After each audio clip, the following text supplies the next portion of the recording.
Listo. Ya, entonces, buenas tardes de nuevo. Vamos a presentar la clase teórica del día de hoy, que es sobre distocias del trabajo de parto. Bueno, esta es una referencia que está en la última edición del libro de Williams, en la que describe una paciente que presenta dolores en trabajo de parto que se vuelven menos frecuentes, menos intensos, pero que en forma contradictoria produce más dolor, más sufrimiento que antes. Al mismo tiempo, el cuello uterino que se estaba dilatando en forma adecuada deja de progresar y el parto aparentemente se detiene. Esta definición, vamos a ver que la idea actualmente es tratar de tener los conceptos adecuados para que todos podamos hablar el mismo idioma. La distocia, en términos sencillos, podríamos decir que es un trabajo de parto difícil o un parto disfuncional. Si bien es cierto, se puede entender el concepto, la idea es que nosotros establezcamos tiempos o parámetros adecuados para definir cuándo una paciente está con una distocia o su parto está avanzando en forma adecuada. Entonces, de nuestros conocimientos de trabajo de parto y de parto, podemos decir que una distocia es producida por tres causas. En primer lugar, una anomalía de la fuerza, es decir, que tenemos contracciones que son inadecuadas o tal vez el esfuerzo de pujos de la mamá en el periodo expulsivo no es el óptimo para llevar a cabo las salidas de la cabeza del feto y esto se habla de una disfunción uterina. En otra causa tenemos las anomalías del feto. En este caso podemos tener un feto demasiado grande, podemos tener una distocia de presentación, que creo que es otro tema que después van a discutir en otra clase teórica, y la tercera causa son anomalías del canal de parto. En este caso podemos tener alteraciones o distocias óseas o alteraciones de las partes blandas por distocia del tracto reproductivo inferior. Cualquiera de estas sean estas causas, vamos a llevar a un parto difícil. Entonces, ¿cuáles son los hallazgos de mujeres con un trabajo de parto ineficaz, con una distocia? En primer lugar, vamos a hablar, todo esto se traduce clínicamente, en primer lugar, en una dilatación o descenso fetal inadecuado. Entonces, aquí, ¿qué podemos tener? Podemos hablar de un trabajo de parto prolongado, que está avanzando en forma lenta. Podemos tener un trabajo de parto que se ha detenido, o sea, que no hay nada de progreso. O podemos tener un esfuerzo de pujos inadecuados en el periodo expulsivo, pujos ineficaces. Otro hallazgo clínico es el de la desproporción fetopélvica. En la desproporción fetopélvica tenemos un feto demasiado grande para una pelvis tal vez adecuada, o viceversa. Podemos tener un feto de tamaño normal que es grande para una pelvis pequeña. O podemos tener una combinación de las dos causas.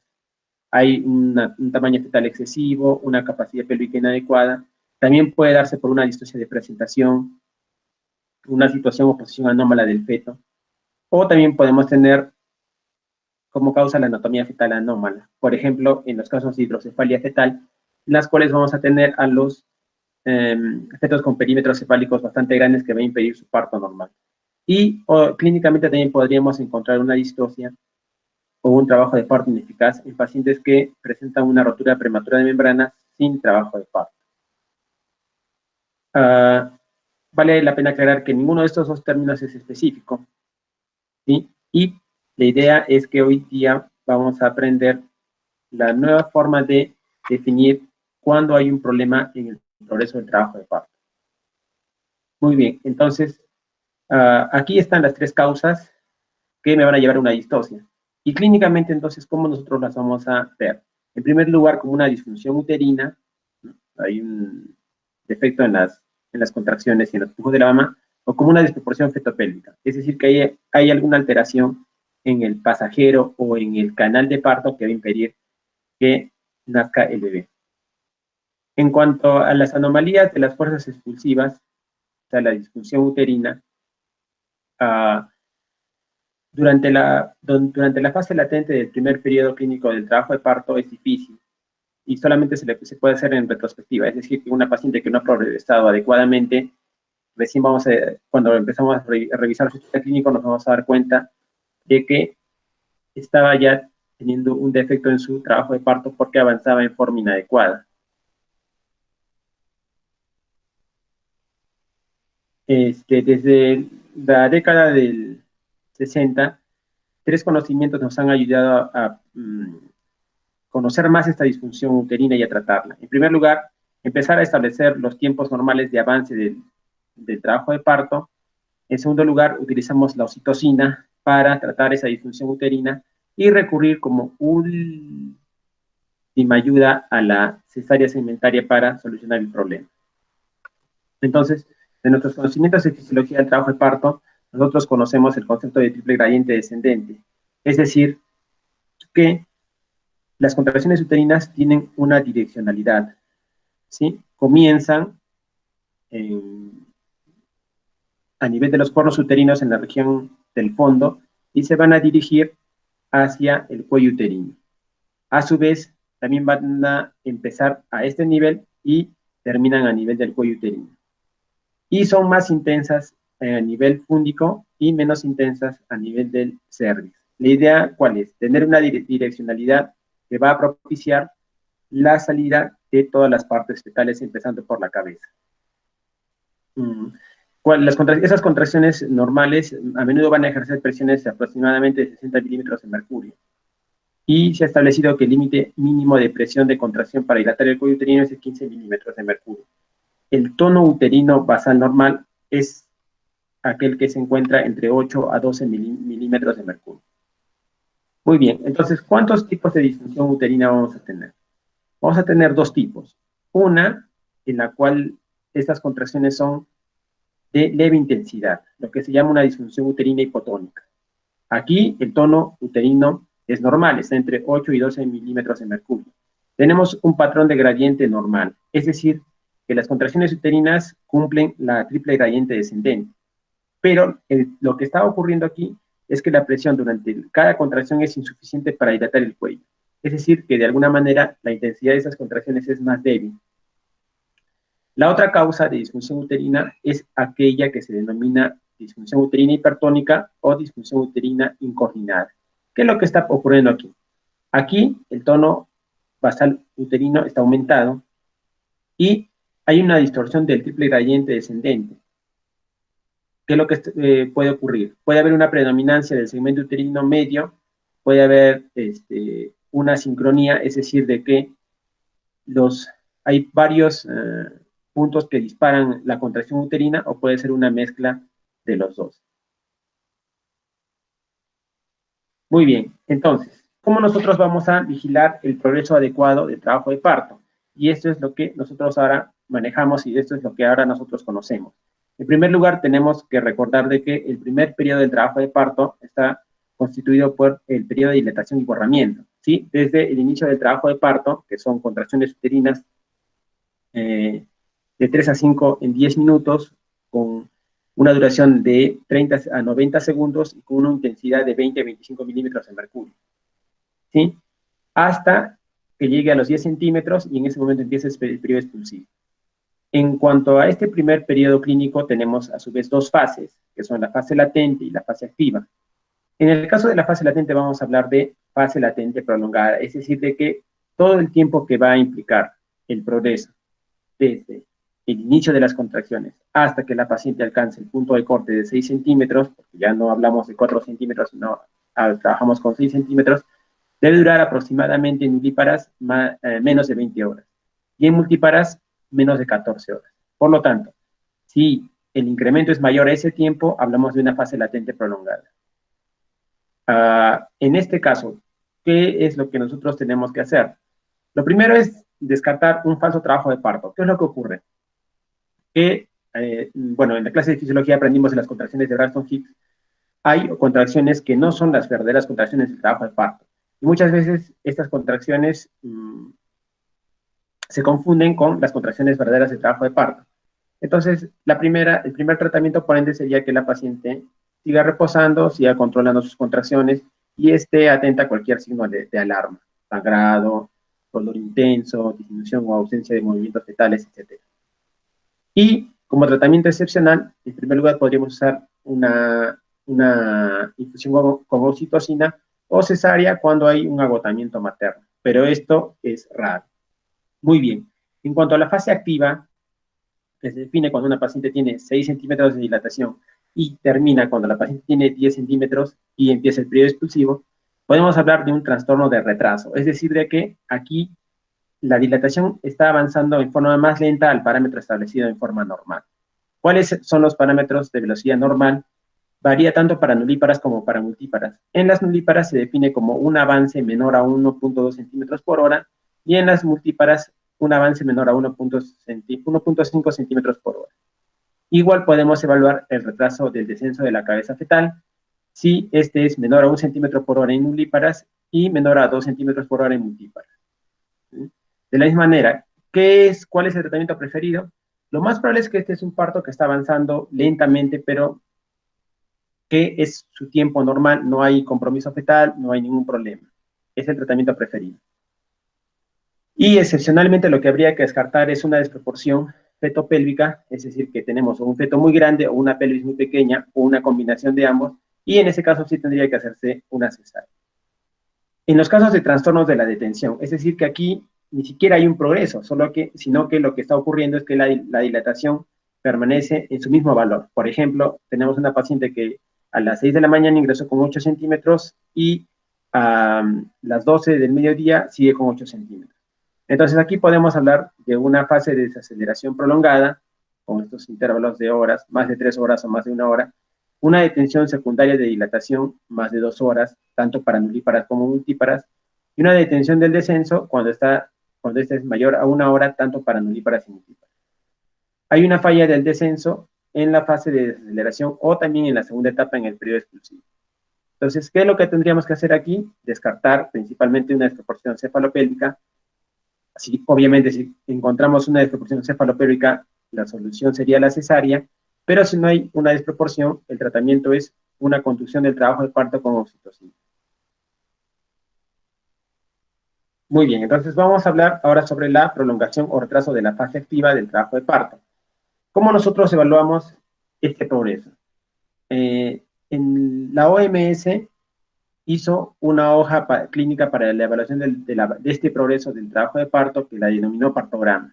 Tiene varios ítems que se van a controlar. Por ejemplo, aquí tenemos la frecuencia cardíaca fetal, es decir, que dependiendo de 2 tiempos, cada media hora, cada 15 minutos se registra la frecuencia cardíaca fetal. Tiene otro rubro que es este de acá para evaluar las contracciones, la intensidad y la duración de las contracciones, y otros ítems más donde se registran las funciones vitales, la presión arterial, la temperatura, y si es que la paciente ha tenido algún análisis de proteína o de glucosa anormales. La parte que nos interesa es esta parte, de la parte de la dilatación, en la cual nosotros vemos que, de acuerdo al concepto previo de que la fase activa comenzaba a los 4 centímetros de dilatación, podemos ver de que el partograma precisamente quiere evaluar el avance que se da desde los 4 centímetros de dilatación que estamos viendo acá hasta los 10 centímetros. Entonces asume que por cada hora debería para la paciente avanzar 1 centímetro. Acá tenemos cada uno de estos cuadraditos en tiempo es 30 minutos. Entonces tenemos 5 centímetros, 6, 7, 8, 9 y 10. Entonces, cuando la paciente empezamos a graficar, supongamos que la paciente ingresó a las 6 de la mañana, entonces asumimos que a las 7 debería estar cumpliendo con este progreso. 6, 8, 9, 10, 11, 12. En este caso ya la paciente tendría que haber tenido su parto.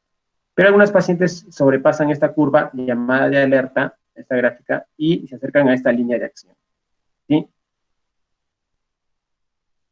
En el caso de sobrepasar la curva de alerta, lo primero es, igual siguiendo con los tratamientos ya mencionados, primero esperar, bueno, en todo caso descartar una desproporción cefalopélvica, y cuando ya se sobrepasa la curva de acción, la idea es ya tomar una decisión final, o se puede hacer una conducción del trabajo de parto con oxitocina, o una cesárea por desproporción cefalopélvica.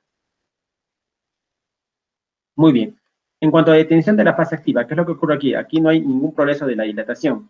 Y para hacer la definición es muy interesante tener este concepto, que es el de unidades Montevideo. ¿Por qué? Porque lo primero que nosotros tenemos que hacer en una paciente que no está progresando, que se ha detenido completamente su dilatación, es determinar si la actividad uterina es adecuada o no. ¿Cómo nosotros sabemos que esta actividad uterina es adecuada o no? Determinando las unidades Montevideo, en la cual nosotros evaluamos un gráfico del monitoreo fetal, en la cual en el área superior está el trazado de los latidos del bebé y en la parte inferior está el registro de la presión uterina. Esto obviamente se hace en forma externa y no es 100% precisa, pero sí es precisa para determinar sobre todo la frecuencia de las contracciones. Entonces, es una imagen de Williams. En Estados Unidos, el papel que ellos utilizan avanza a una velocidad de 3 centímetros por segundo. Por lo tanto, cada una el espacio que se encuentra entre las dos barras de mayor intensidad es 1 minuto. Entonces acá tendríamos 1, 2, 3, 4, 5, 6, 7, 8, 9 minutos. Bueno, y completando con estas de acá, 10 minutos, con estas dos medias barras. Entonces, lo primero que nosotros determinamos es el número de contracciones, que aquí tenemos 1, 2, 3, 4 y 5. Luego determinamos el tono uterino basal normal, ¿sí? Que está alrededor de 12, 14. Aquí tenemos un uterino basal normal, ¿sí? Entonces, para determinar las unidades Montevideo, medimos la presión de cada contracción y a cada una le restamos su valor, el valor de la presión uterina basal. Es decir, por ejemplo, en esta contracción de 70, estamos restando 20 de valor de el valor de la presión uterina basal y tendríamos 50. En cada caso vamos sumando. Tenemos 52, más 50, más 47, más 44 y 49 en 10 minutos. Entonces, en este caso nos daría 242. El valor mínimo, lo ideal para un trabajo de parto que avance en forma adecuada es que haya más de 200 unidades Montevideo. Ojo que por lo tanto, las unidades Montevideo miden la presión uterina del trabajo de parto, restando la presión uterina basal en 10 minutos. ¿Sí? Muy bien, entonces, cuando nosotros hablamos de una detención de la dilatación en la primera etapa del trabajo de parto, en primer lugar, tenemos que confirmar que estas contracciones uterinas son inadecuadas, menos de 180 unidades Montevideo. En segundo lugar, tenemos que tener un cuello uterino que debe estar dilatado por lo menos 4 centímetros. Y vamos a tener que un patrón de contracciones uterinas de 200 unidades o más en un periodo de 10 minutos debe estar presente durante 2 o más horas sin cambio cervical. ¿Sí? Muy bien, entonces, siempre ha habido mucha discusión para establecer los conceptos que nosotros ya estamos presentando. ¿Por qué? Porque antes, debido a factores legales, también por facilidad, paulatinamente ha ido aumentando la tasa de cesáreas a nivel mundial. Entonces, ya desde el 2012, 2014, ha habido preocupación de varias sociedades para estudiar por qué estaba aumentando la tasa de cesáreas, por qué estaba disminuyendo la tasa de parto normal y si esto implicaba algún incremento de la morbilidad o mortalidad materna y fetal. Entonces, lo que se ha visto es de que sin una razón justificada se ha incrementado el número de cesáreas y esto trae varias complicaciones, tanto para la mamá como para el bebé. Es más, el hecho de que, bueno, en primer lugar, una cesárea en una paciente que no está justificada pone a nuestra paciente en riesgo de alguna complicación por la intervención quirúrgica, una complicación anestésica, aumenta su riesgo de infección, básicamente endometritis, aumenta su riesgo de hemorragia, y a largo plazo su fertilidad se ve comprometida, porque conforme vayan revisando las patologías obstétricas, se van a ver que una paciente sea cesárea anterior aumenta su riesgo de varias enfermedades, como placenta previa, clotismo placentario, parto pretérmino, etc. Entonces, el 2016, en Estados Unidos, un comité de la sociedad estableció parámetros para la prevención segura de la cesárea segmentaria por primera vez. Y estos son los conceptos que actualmente se deben manejar. En primer lugar, ya lo habíamos mencionado, una fase latente prolongada no es una indicación de parto por cesárea. Segundo, un trastorno de prolongación tampoco es indicación de parto por cesárea, si es que está siendo progresivo. Es decir, que puede estar avanzando lento, pero no necesariamente por eso ya se tiene que hacer una cesárea. Una dilatación cervical de 6 centímetros y no 4 centímetros es ahora el umbral recomendado para anunciar el trabajo de parto activo. De repente han revisado previamente los conceptos de que el punto de corte de fase activa es 4 centímetros. Actualmente lo que se ha visto es que el punto de corte es 6 centímetros y ahora lo vamos a revisar.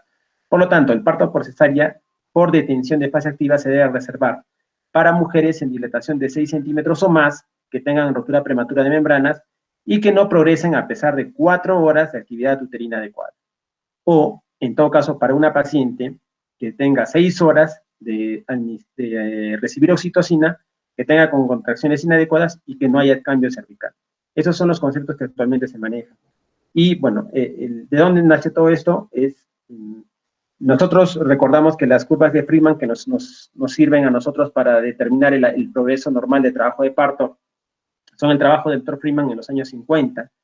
Desde el año 2002 al 2006 se empezó a hacer otro trabajo para determinar si esos tiempos habían cambiado, ¿no? Bueno, en este gráfico es un detalle del estudio que se hizo en Estados Unidos por el Dr. Zhang, en la cual se tomó a las pacientes que habían tenido su parto normal y no había ninguna complicación. Obviamente, si tenemos una paciente que ha tenido su feto con una puntuación de Apgar de menos de 7 a los 5 minutos, que ha tenido una lesión al nacimiento, que ha ingresado a cuidados intensivos neonatales, esas pacientes salían fuera del estudio. Entonces, con 62,000 pacientes aproximadamente, lo que se hizo fue establecer los tiempos de duración del trabajo de parto. ¿Sí? Bueno, esta es una comparación de los estudios acá del inicial del Dr. Friedman, que contabilizó 500 pacientes a principios de la década de 50, en las cuales muy pocos pacientes recibían anestesia regional, espinal o epidural, y muy pocas pacientes recibían oxitocina, ¿no? A muy pocas pacientes se les hacía conducción. En cambio, en el estudio de SAN, del 92 al 96, un 48% de pacientes recibieron la anestesia epidural, ¿no? Lo que se llama parto sin dolor, y un buen porcentaje, casi la mitad, recibió apoyo con oxitocina. Entonces, en los resultados se vio de que el progreso era lento, básicamente hasta los 6 centímetros, y a partir de los 6 centímetros, la tasa de dilatación aumentaba. Y con esos valores determinaron la curva, y acá nosotros vemos nuestra curva clásica del Dr. Friedman, de su trabajo de 1950, en la cual él estableció que el punto de corte era 4 centímetros, porque en su curva vio que a partir de los 4 centímetros la tasa de dilatación aumentaba, ¿sí? En cambio, en la curva de Dr. Zhang se ve que recién a partir de los 6 centímetros la velocidad de dilatación aumenta y se propuso el cambio de fase activa a 6 centímetros. Bueno, la anestesia epidural combinada con anestesia espinal, que se coloca de esta manera, es la misma anestesia que se coloca en las pacientes que van a cesárea, implicaría de alguna manera un retraso en la duración del trabajo de parto. Pero si bien es cierto, hay un retraso en promedio de 1 hora en comparación con las pacientes que no reciben esa anestesia, se ha visto que la tasa de cesáreas es normal. ¿Sí? Por ejemplo, este es un estudio que compara la anestesia epidural y espinal combinada versus bolos de meperidina, que es un analgésico endovenoso potente, para ver si es que hay alguna diferencia en cuanto al aumento de oxitocina. Obviamente ya hemos explicado que una paciente que recibe anestesia va a necesitar más oxitocina y que además va a haber una diferencia en cuanto al momento en que el tiempo que demora desde que recibe la anestesia hasta el momento que se da el parto. 5 horas versus 4 horas, es decir, que hay un incremento del tiempo. Y hemos mencionado que este incremento de más o menos 1 hora no implica que haya compromiso del bebé ni que haya una mayor tasa de cesárea. Por eso es que la recomendación actual es, idealmente, toda paciente que tiene su parto tiene el derecho de solicitar, se le coloque esta anestesia para que pueda llevar su parto sin los dolores intensos que a veces se pueden dar en su trabajo de parto.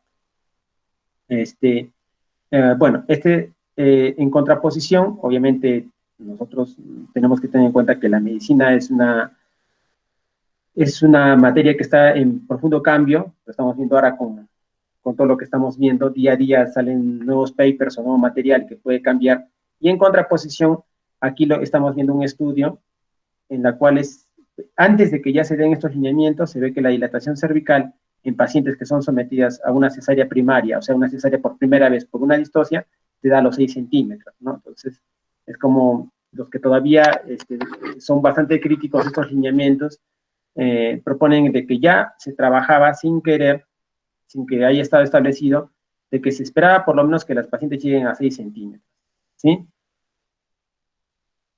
Y de la misma manera, aquí nosotros también podemos ver, este es en el Hospital Parkland, ¿no?, que son los que hacen el Williams, la tasa de cesáreas del 90 al 2017 se ha mantenido más o menos igual, ¿no? Con los conceptos antes de los nuevos cambios a fase activa 6 centímetros y después. Entonces es algo que es una materia que todavía se va a seguir estudiando. Pero hay que tener en cuenta que, número 1, ya la fase activa empieza a los 6 centímetros. Número 2, que hay que individualizar el progreso del trabajo de parto en una paciente nulípara y una multípara. Y finalmente, siempre tener en cuenta que la cesárea es la última medida a los trastornos de disfunción uterina. Bueno, en los casos de descenso, dice trastornos de descenso en la segunda etapa. La segunda etapa corresponde al periodo expulsivo, es decir, desde que la paciente alcanza los 10 centímetros hasta que sale el bebé fuera del canal de la pelvis. En este caso, hay que tener en cuenta que la mayor parte de los mecanismos del trabajo de parto, ¿no?, de rotación, extensión, se van a dar en este momento, ¿sí? Y aquí es muy importante una paciente que haya estado adecuadamente preparada para que pueda realizar los pujos, ¿sí? Entonces, ¿cuánto de tiempo es normal? Nosotros hablamos entonces de trastornos de descenso en la segunda etapa, o sea, periodo expulsivo, igual tenemos que hacer la diferenciación entre nulíparas y multíparas. Y definimos que hay un trastorno del descenso en la segunda etapa cuando dura más de 2 horas en nulíparas y más de 1 hora en multíparas. Y doctor, en pacientes que reciben esta anestesia regional para el parto sin dolor, se incrementa a 1 hora. Más de 3 horas con anestesia regional, más de 2 horas si la paciente recibe su anestesia. Muy bien, otro evento entonces, bueno, para que quede claro, entonces, eso significa que nosotros vamos a esperar 2 horas en una paciente nulípara que no recibe anestesia para que salga su bebé, o sea, podemos esperar 10 centímetros, la respuesta es sí. Obviamente, con una paciente que esté permanentemente monitoreada, y si es que hay una sospecha de compromiso fetal, de repente encontramos bradicardia, encontramos desaceleraciones tardías, etcétera, obviamente no se va a esperar a las 2 horas, sino que tendría que terminarse el embarazo por cesárea. En el caso de la rotura prematura de membranas, ¿qué es lo que ocurre? La rotura prematura de membranas se define como la solución de continuidad del corión y el amnios en una paciente que tiene más de 20 semanas y que se da antes del inicio del trabajo de parto. En una paciente que se rompen las membranas en el primer periodo se llama rotura precoz de membranas. En el caso de la rotura prematura de membranas, el problema es que mientras las membranas están rotas y no sale el bebé del vientre materno, incrementa su riesgo de infección, tanto para la mamá como para el bebé, ¿sí? Lo que puede ocurrir es la temida coriamnionitis, en la cual tenemos una paciente que tiene fiebre, temperatura mayor o igual a 38 grados centígrados, puede tener el líquido amniótico que se pierde, se torna de aspecto purulento, como un mal olor, y esto puede tener graves complicaciones tanto para mamá como para el bebé. Entonces, lo que se ha visto es de que al término, en una paciente que tiene más de 37 semanas, esta rotura prematura de membranas complica aproximadamente 8% de embarazo. En cuanto al manejo,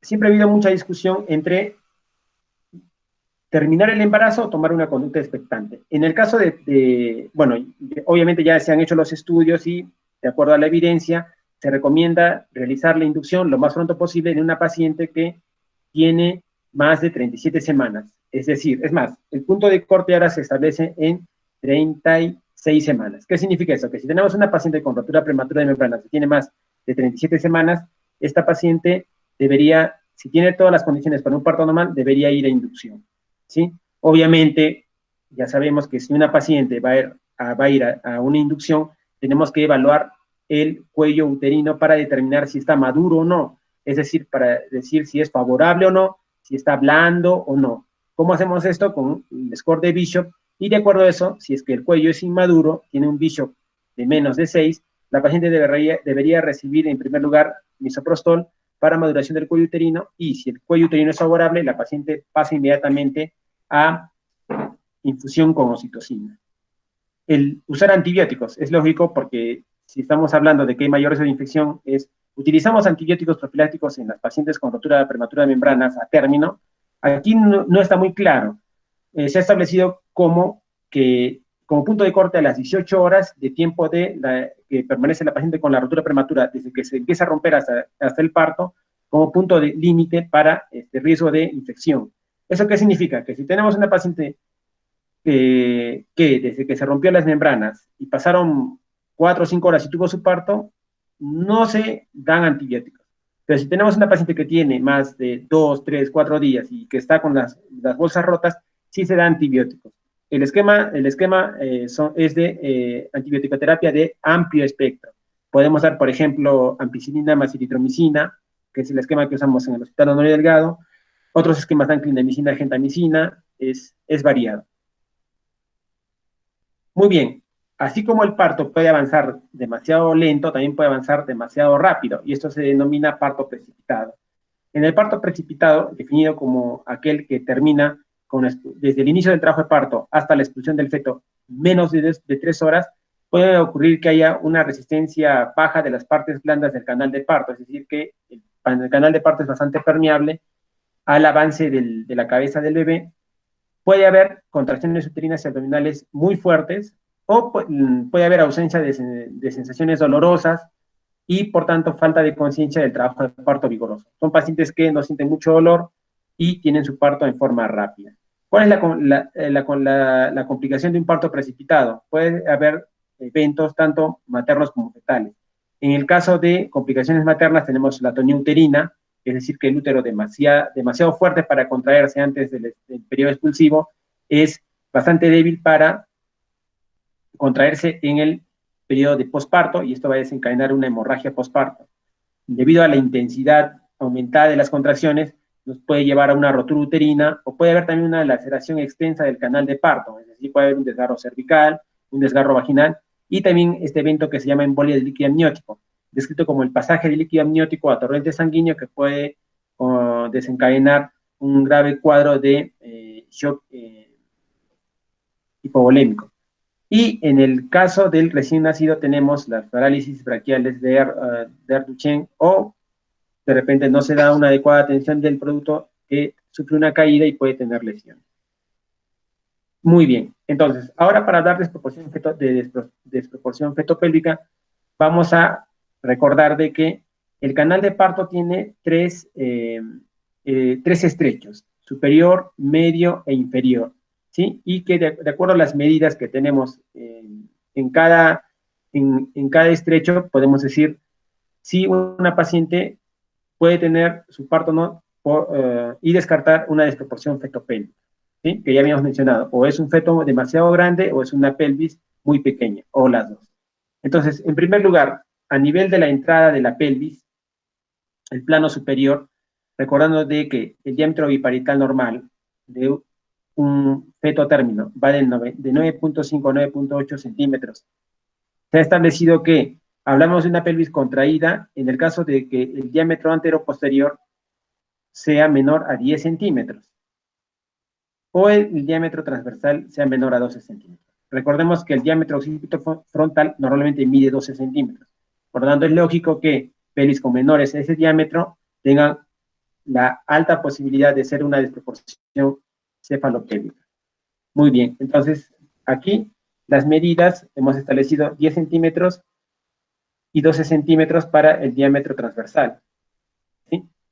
Clínicamente nosotros no podemos medir este diámetro, sino que medimos este diámetro que se llama el conjugado diagonal, y que se asume que es 1.5 centímetros mayor al diámetro de la entrada pélvica, y podríamos concluir que hablaríamos de una entrada de la pelvis contraída en pacientes que tienen un conjugado diagonal menor a 11.5 centímetros. ¿Cuáles son las complicaciones, entonces, de una entrada de la pelvis contraída? En primer lugar, debido a que el útero se está contrayendo y no está logrando el objetivo de sacar al producto, esa intensidad aumentada sobre el corión y el amnio se puede llevar a una rotura prematura de membrana. A su vez, el hecho de esta desproporción va a retrasar también la dilatación. Por lo tanto, también ya lo habíamos mencionado, cuando la dilatación está en lenticidad disminuida, lo que se llama retraso de la dilatación, hay que siempre descartar una desproporción cefalopélvica. Como la cabeza no está encajando bien, es más probable que haya disocia de presentación o presentaciones anormales, que eso creo hay otra clase teórica o seminario de esto, y podemos tener una presentación de cara, una situación oblicua, una presentación de frente. Y también es más probable que el feto se acomode en alguna posición, una variedad de posición posterior. Y a su vez, como hay un espacio entre la cabeza que está descendiendo, que no está encajando bien, también se puede producir el prolapso de cordón. En cuanto a la contracción de la pelvis media, nosotros sabemos que los diámetros más importantes que tenemos aquí son el diámetro interespinoso, que va de espina ciática a espina asiática, y que normalmente debe medir 10.5 centímetros.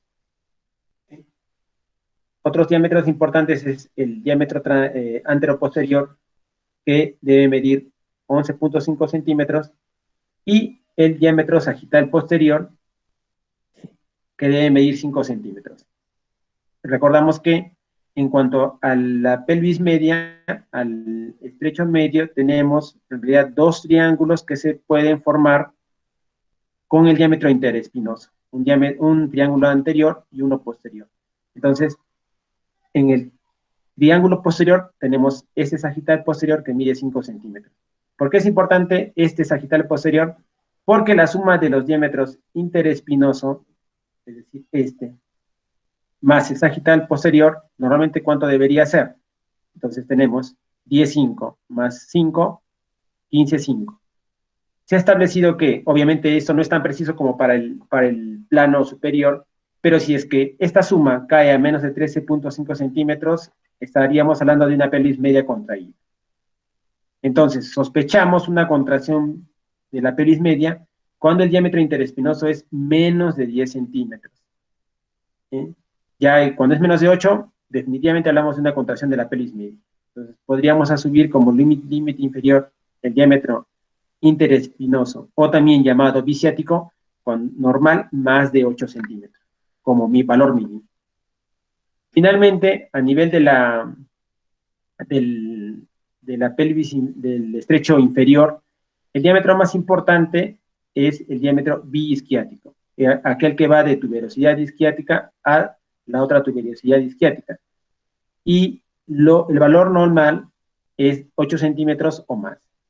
¿Sí? Entonces, la contracción a nivel de la salida es aquella que tiene un diámetro intertuberoso o biisquiático menor de 8 centímetros. ¿Sí? Hay que tener siempre también en cuenta que la contracción de salida sin la contracción del pleno medio es muy rara. ¿Qué es lo que significa?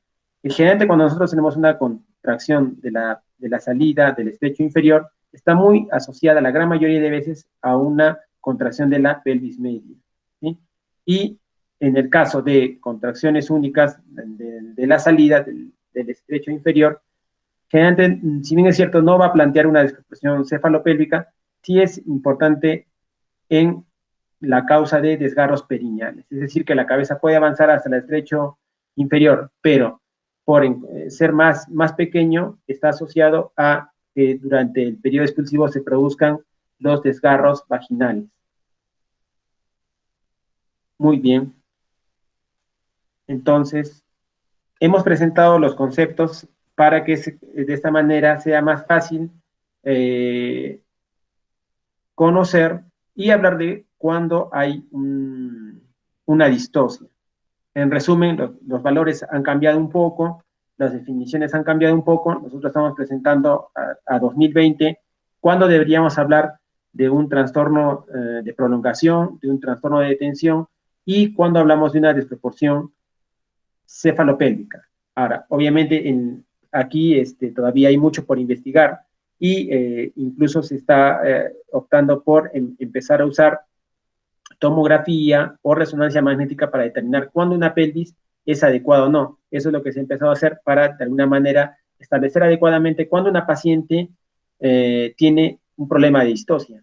Porque la gran mayoría de cesáreas por desproporción, en promedio los bebés no son muy grandes. En promedio se ha establecido que pesan menos de 3,700. Nosotros trabajamos con punto de corte de macrosomía fetal 4.000 gramos. ¿Qué significa esto? Que cuando tenemos un ponderado aproximado de 4.000 gramos, hablamos de macrosomía fetal y se recomienda la cesárea. En otros lugares este punto de corte es de 4.500. Por ejemplo, en Estados Unidos el punto de corte para macrosomía es de 4.500 gramos. ¿Sí? Ahora, otro punto, irónicamente, es que las pacientes que tuvieron una cesárea, muchas veces por desproporción, tienen alguno de sus siguientes embarazos un parto normal con bebé que pesó más que el primer embarazo. Entonces aquí todavía el consejo a tener en cuenta es que de repente estas definiciones pueden cambiar. Y finalmente cada paciente es individual, es única y de repente en algunos casos no se ajusta a esos parámetros mencionados. Por lo tanto, la importancia del manejo clínico, es decir, los conocimientos que pueda tener un médico, deben adaptarse finalmente a cada una de las pacientes y monitorear en forma óptima los latidos y el progreso. ¿Sí? La forma más sencilla es el partograma, ¿no? Que hemos explicado cómo se llena y cómo se puede ver. Pero mucho cuidado, ¿por qué? Porque de acuerdo a los últimos estudios, también ya se ha visto que el progreso es un poco más lento y no necesariamente por eso se tiene que intervenir. Nosotros ya lo hemos visto en la práctica porque nosotros en nuestro trabajo diario utilizamos el partograma. Perdón, se estaba yendo la batería. Utilizamos el partograma y hemos visto que varias pacientes sobrepasan la curva de acción, no se hace ninguna intervención y los pacientes tienen su parto normal. Por ahí la importancia de trabajar con los nuevos conceptos. Recordemos que ahora nuestras pacientes ya no son las pacientes de la década del 50, del tiempo del doctor Freeman, porque nuestras pacientes se embarazan un poco más tarde, porque tenemos nosotros mayor frecuencia de obesidad, de diabetes gestacional, y todo esto implica que en forma natural haya un enlentecimiento de la duración del trabajo de parto. No significa necesariamente que esto sea algo malo, que está relacionado a alguna patología. Y de repente no lo vemos mucho en el hospital porque no tenemos todo el personal adecuado, pero el uso de la anestesia epidural también implica un enlentecimiento como ya lo hemos presentado. ¿Sí? Muy bien. Eso es todo lo que yo tenía para compartirles ahora. Si hubiera alguna pregunta.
¿Sí?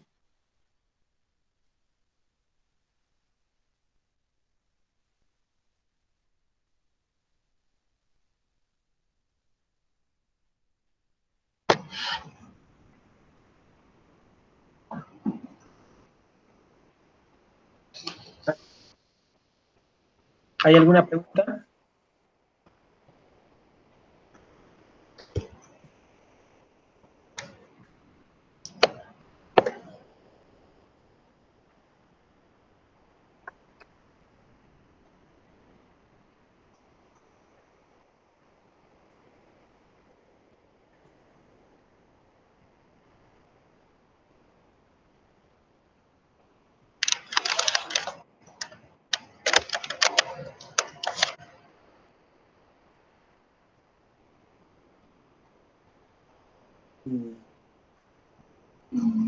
Doctor, parece que no hay. Perfecto, entonces, si no hay ninguna pregunta, damos por concluida la reunión. Sí, doctor, porque nadie ha mandado nada. No haya mandado. Bueno, entonces, ya nos seguimos viendo, chicos, entonces de esta manera. Muchas gracias por la atención y continúen estudiando. Gracias, doctor. Chao, chao.